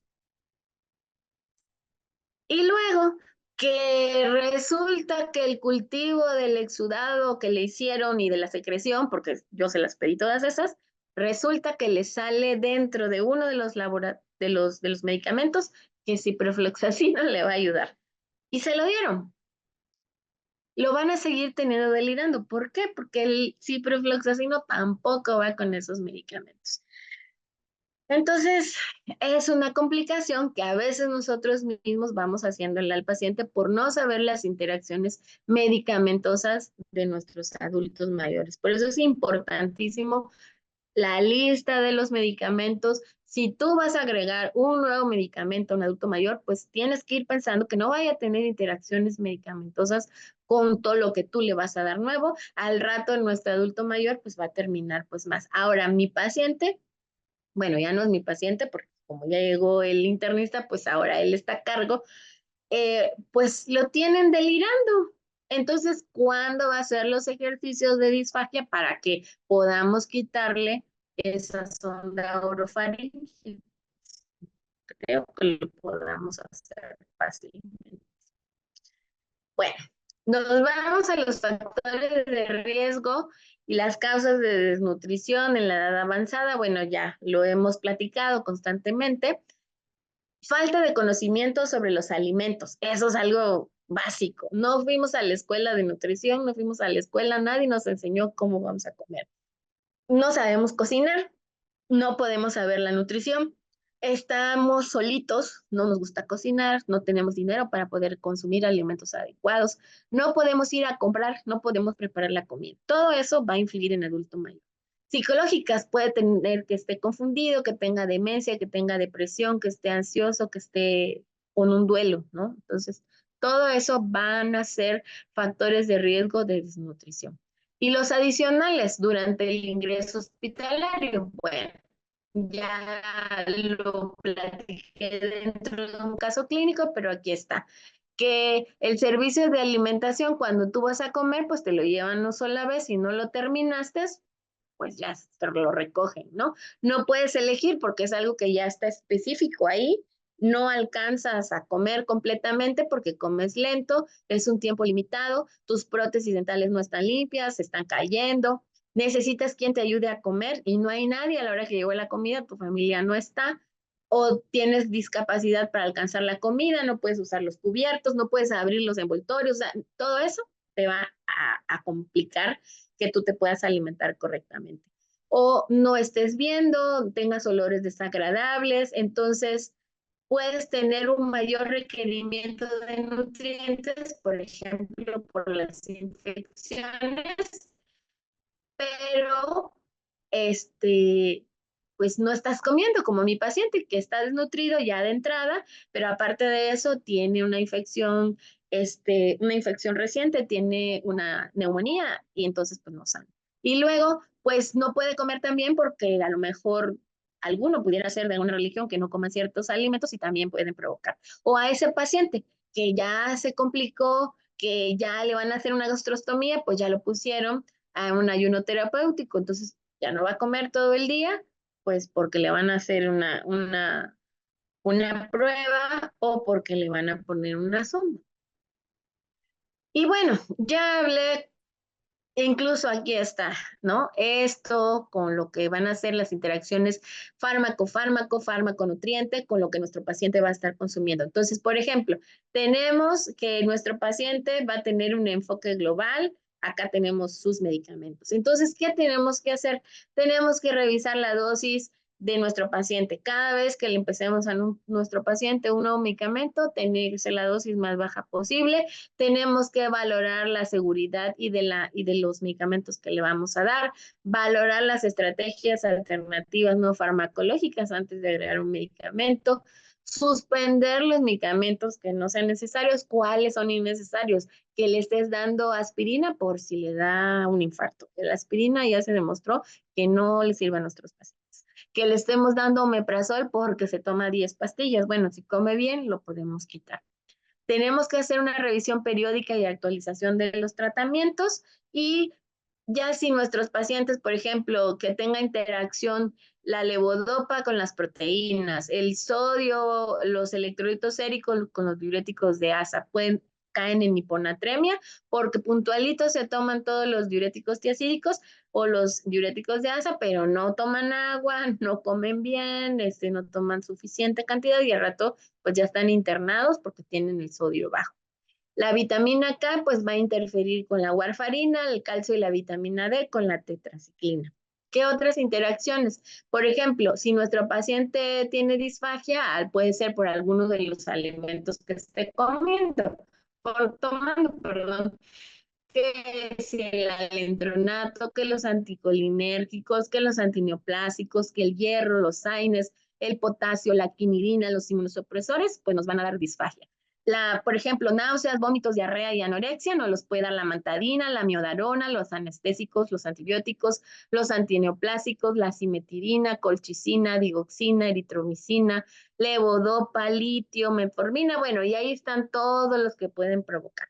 El retraso en el vaciamiento gástrico, pues la cafeína, los bloqueadores del calcio, el hierro, los nitratos, la teofilina, los antidepresivos, todo eso nos van a provocar vaciamiento retardado. Un tránsito gástrico acelerado cuando toman, por ejemplo, laxantes, la metoclopramida, no deben de tomarlo los adultos mayores, pero mucha gente de médicos generales le siguen dando metoclopramida. Un adulto mayor no debe tomar metoclopramida porque puede aumentar el síndrome serotoninérgico. Entonces, no, por favor, no lo den. Alteraciones del gusto y del olfato, pues también puede ser por el albuterol, allopurinol, los antihistamínicos, bismuto, captopril, carbamazepina, y bueno, ahí están todos los que pueden alterar el gusto y el olfato.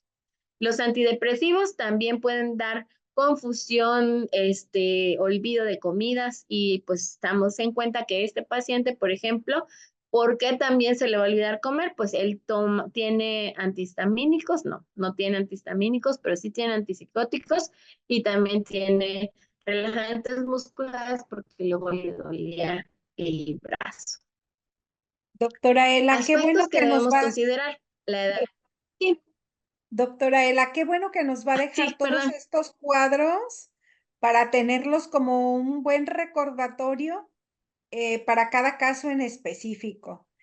La verdad es que está muy felicitada. Ay, gracias. Yo diría que nos ha mostrado en esta plática esta sensibilización que tienen los geriatras para poder hacer estas valoraciones integrales de los pacientes, de los adultos mayores.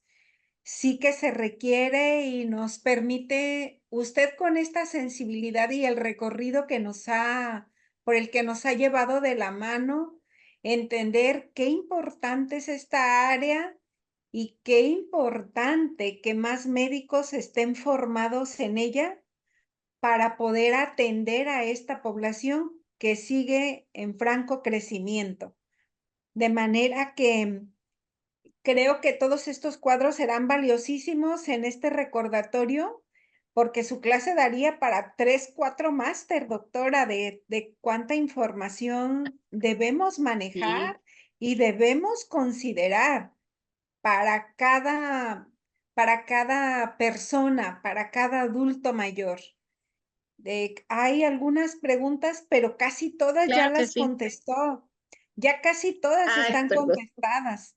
Y realmente hay una en la que yo quisiera nada más enfatizar, mejor dicho, pasárselas a usted y a la doctora Ana María Castro, porque es muy dirigida, doctora. Eh, Claro. preguntan si hay algún suplemento en particular que ustedes recomienden para estos adultos mayores que tienen déficit de muchas sustancias, porque dar tabletas de todo a ellos se les hace muy complicado.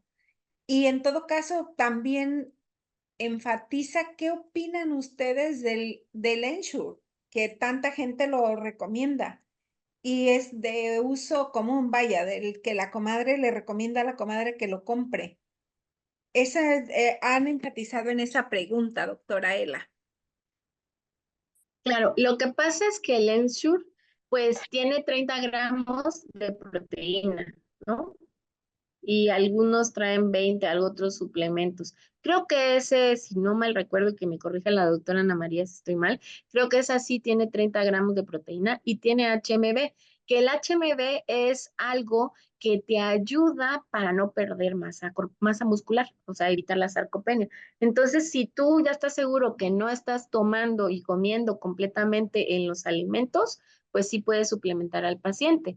Entonces, el Ensure sí, la verdad, sí lo puedes ocupar. La verdad, a mí me gusta mucho utilizar el Ensure, aunque no me estén pagando por decirlo, pero he checado otros suplementos y a lo mejor aquí hasta donde yo estoy, que estoy aquí en Oaxaca, en el Istmo, no llegan todos los suplementos. Cada día están saliendo unos nuevos que tienen 30 gramos de proteínas, que tienen sabores más, vienen saborizados mejor, pero pues acá lo único que puede llegar hasta acá pues es el Ensure. Pero de algo muy importante, que si se lo vamos a dar en polvo, deben de leer las indicaciones. Son 4 cucharadas de las que trae el frasco, la lata, perdón, la lata.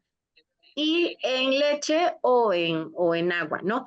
Pero luego que empiezan a hacer para que les dure más, nada más le echan 1 o 2. No tienen que ser las 4 cucharadas o el frasco sí completo de 230 y tantos mililitros, esa sí trae todas las proteínas.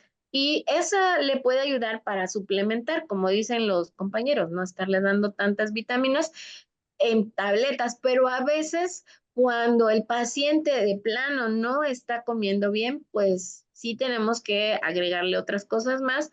Por eso es importante hacer los laboratorios para ver qué tanto le vas a dar. Porque a veces también el adulto mayor y todos en general decimos, bueno, vamos a tomarnos unas vitaminas porque me siento cansado, ¿no? Pero a veces, pues esas vitaminas es un medicamento más que va a poner a trabajar más al riñón. Entonces ahí es donde sí tenemos que tener pues mucha precaución. Y yo algo que sí, la verdad que sí, desde hace, y ese sí es comercial, porque yo utilizo mucho el Metabiox. Y el Metabiox desde que nos los presentaron, desde hace más de 3 años prácticamente, vamos ya a llegar a esos años, yo lo he estado utilizando con mis pacientes. Yo a todos mis adultos mayores, punto número 1, Metabiox, porque le va a arreglar la microbiota intestinal, porque le va a trabajar todo lo que es, los va a hacer dormir, los va a hacer descansar, les va a dar más energía, les va a ir regulando este asunto. Entonces yo, punto número 1, les mando Metabiox, más los medicamentos que tengan que utilizarse. Y es así, así. No tengo ninguna receta acá a la mano, pero así yo empiezo mis recetas, ¿no? Entonces no sé si la doctora quiera comentar algo. Sí, ¿Complementamos, doctora. doctora Castro? Sí, yo estoy de acuerdo con usted con el Ensure. Sí, se me escuchan. Con el Sí, Ensure está sí, bien, doctora. pero con el Ensure para edad avanzada es el Ensure Advance. ¿Por qué? Porque tiene Exacto. leche deslactosada.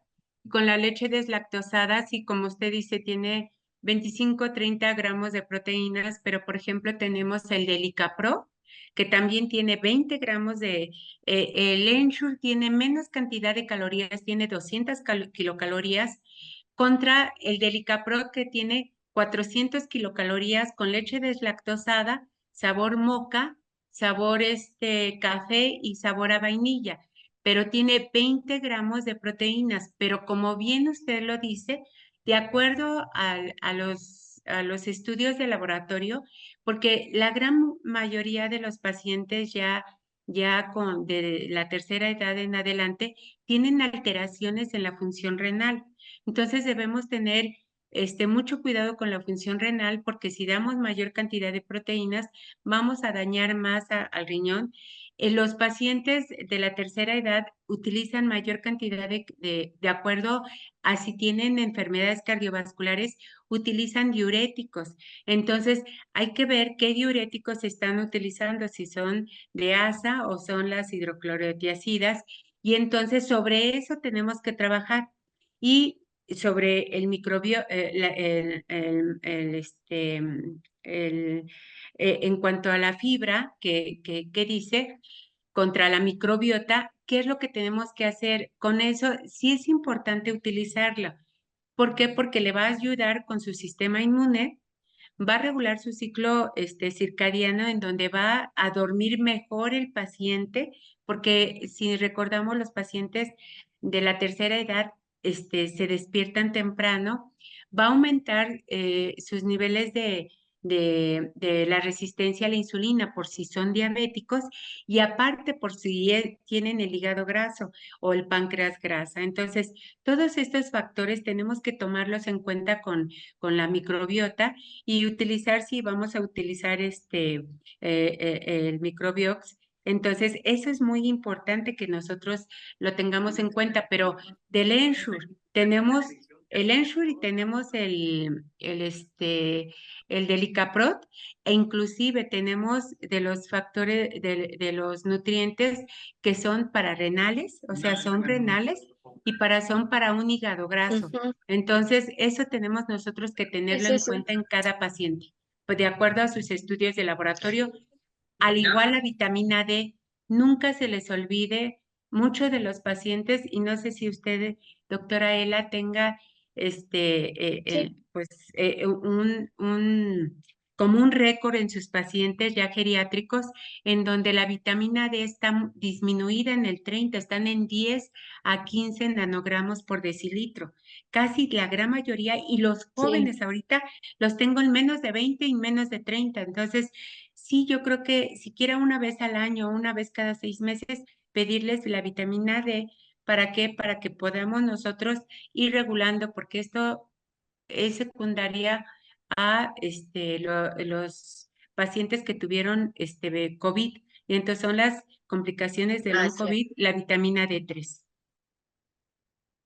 Sí, muy cierto, doctora, sí. Y yo aquí con los pacientes que, pues, que sí tienen la posibilidad de tomarse la prueba de la vitamina D, es mejor. Pero si ya tú sabes que tu paciente no va a poder, no hay laboratorios, bueno, acá que es una cuestión que puede ser que no hay laboratorios que lo tengan accesibles, de por sí la vitamina D es cara mandarla a hacer y pagarla, y hasta donde yo estoy, que eso es una limitante, el lugar no todos los laboratorios lo hacen y si lo hacen, pues lo subrogan y es más caro. Entonces, tú dices, ok, si ya vi que tiene todas estas situaciones que estoy viendo en el paciente, pues seguro va a tener la vitamina D baja, pues la suplementas. Entonces, la suplementas y ya con eso, pues ya le ahorras al paciente un dinero y mejor que lo invierta en su alimentación. Inclusive, normalmente dura entre 6 y 8 meses. Si tienen menos de 30, entre 20 y 30 nanogramos por decilitro, que ya está bajo, pero está en un nivel moderado, se corrigen con 6 a 8 meses, 9 meses de tratamiento. Una, una, una tableta de 100,000 unidades cada mes, como es el Demus, o el de 25,000 o 50,000 que es cada semana, 50,000 cada 15 días, en lugar del Listofil, que es 4,000 diariamente. Si de por sí el paciente consume muchos medicamentos en el día a día, ya en un paciente geriátrico son mínimo 6 u 8 medicamentos en la mañana, más otros tantos en la noche, entonces ya no quieren tomar. Entonces, con uno cada 15 días, como es bueno, uno de 50,000, o el Demusdes, que es de 100,000 cada mes, y 100,000 por 8 meses, 9 meses, se corrigen. O sea, yo tengo esa experiencia, que los pacientes se corrigen entre 20 y 30 nanogramos por decilitro bajo. Tienen que estar en un tratamiento, pero bien exacto, sin estar faltando, entre 6 y 9 meses para que puedan corregirse sus niveles. Y como dice usted, si no tienen, en algunos estados de la región tendrán las posibilidades, en otros no, al igual que las cistatinas C para ver la insuficiencia renal del paciente. Bueno, pues entonces podemos depender del grado de filtración glomerular, podemos también restarle entre 15 o 20 de nuestra química que vamos a tener, 15 a 20 menos de porcentaje de filtrado glomerular en normal. Si pedimos en la cistatina C, nos va a subir entre 10 o 15 más. Entonces, tenemos que ir valorando eso de acuerdo a sus estados de la República, donde lo puedan realizar. Pero es muy importante la insuficiencia renal y su estado de dislipidemia y de vitaminas, de magnesio y de electrolitos principalmente. Excelente. Pues como decimos, todo un complejo, pero qué maravilloso cuando se logra manejar. Yo quiero dar unos avisos, por favor, antes de que se ausenten nuestros compañeros. El próximo jueves, como sabemos, se nos ha informado, no tendremos masterclass.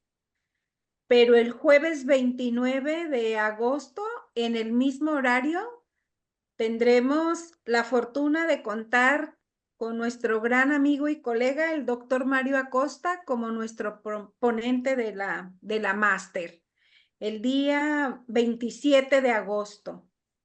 Y el jueves 29 de agosto tendremos nuestro evento de clausura. Aquí así como se las gasta el doctor Acosta, una clausura por Zoom, pero de lujo, muy interesante.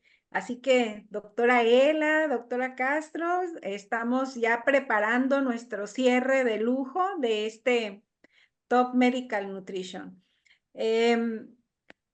Hay unos datos, permítanme por favor. Les pedimos por favor, si se ponen al corriente dada la cercanía de este cierre con los foros académicos. En este momento ya tenemos 10 publicados y recuerden que entre los requisitos de acreditación está la participación en el 100% de los foros. Por favor, les encargamos mucho ponerse al corriente en estos foros.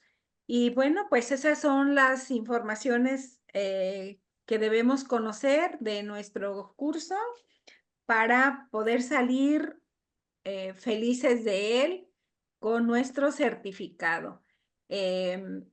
Doctoras, tenemos esta explicación que dieron de suplementos, es maravillosa, nos deja mucha claridad en el escenario, sobre todo de siempre investigar qué más hay. Pero aquí hay una pregunta por demás interesante por su experiencia de ambas. Preguntan, ¿cuánto tiempo en el adulto mayor es prudente prescribir Metabiox y cuánto tiempo dejar descansar después de una prescripción? Bueno, yo con mis pacientes, o sea, que lo pueden, que lo pueden pagar, porque también eso tiene que ver. Tengo pacientes que lo llevan tomando desde hace 3 años, no descansan, simplemente lo van tomando porque les va ayudando para ir trabajando todo su metabolismo, como ya explicó la doctora, todo lo que puede hacer el Metabiox en el metabolismo de todos y más en el adulto mayor. La verdad es que yo no he encontrado ninguna contraindicación, ningún efecto adverso como para no tomarlo todos los días. Lo único que sí podría en algún momento dado eh, no dejárselo más tiempo es que el paciente tuviera mucha polifarmacia y entonces sí que ya no quisiera tomarlo, ¿no? Pero lo que puedes hacer es que se lo den por 3 meses o hasta 6 meses y luego lo pones a descansar un mes y luego vuelves a iniciar. Pero si también el paciente lo puede tomar todo el tiempo, yo tengo pacientes que lo toman todo el tiempo y sin ninguna interacción medicamentosa con los otros medicamentos que puedan tomar. Excelente, doctora. Bueno, Doctora la experiencia que he tenido con el Metabiox es que mínimo son 3 meses para que lo utilicen y la gran mayoría de los pacientes lo siguen utilizando, lo piden, o sea, ya es pedido de mes con mes o mandan por ellos nada más al consultorio y yo creo que si son 6 meses mínimo, con 6 meses que lo tengan, creo que es suficiente para que puedan descansar 2 o 3 meses y posteriormente ellos mismos lo piden, porque al final de cuentas el dormir mejor, el estreñimiento con la diarrea que es muy frecuente en los pacientes de la tercera edad y el que puedan tener el hígado graso menos, la resistencia a la insulina, lo mejor de sus dislipidemias. Entonces, todo esto en estos 4 o 5 años que hemos tenido con el Metabiox. Y no es por realmente venderlos, o sea, cada quien es libre de decir, van a tener ustedes un apoyo que es lo que van a tener como médicos que lo están prescribiendo, pero los mismos pacientes lo ven y si ustedes mismos lo utilizan, ustedes inclusive lo sienten hasta mejor, inclusive al principio el doctor Acosta hizo un como especie de, no sé si lo recuerdan, de a ver si lo tomábamos por 3 meses y se nos nos veíamos más jóvenes y si nuestras arrugas se quitaban y todo, o sea, realmente nos vemos mejor, la piel es mucho más, más turgente, más joven y todo. Entonces, olvídense de la juventud que podamos dar, sino de los beneficios internos que nos da a cada uno, ¿no? Entonces, solamente cómo ustedes lo pueden estar prescribiendo, utilizándolo ustedes nada más. Entonces, aquí el curso fue de nutrición principalmente. Creo que ha sido un curso, como bien lo hemos dicho, no ha sido pesado por las clases, porque no son tantas las clases, sino pesado para ustedes que tienen cosas que hacer, que tienen pacientes y cada semana han estado con nosotros firmes y no nada más es sacar un certificado, son los conocimientos. Entonces, el que los puedan aplicar ustedes. Entonces, si nosotros les podemos ayudar, llenen todos los talleres que se tienen que llenar. Algunas de las ponencias se las podemos ir pasando con todo gusto, pero sí es que lo tomen en cuenta para su práctica diaria médica. Realmente les va a enriquecer a cada uno de ustedes y para su práctica médica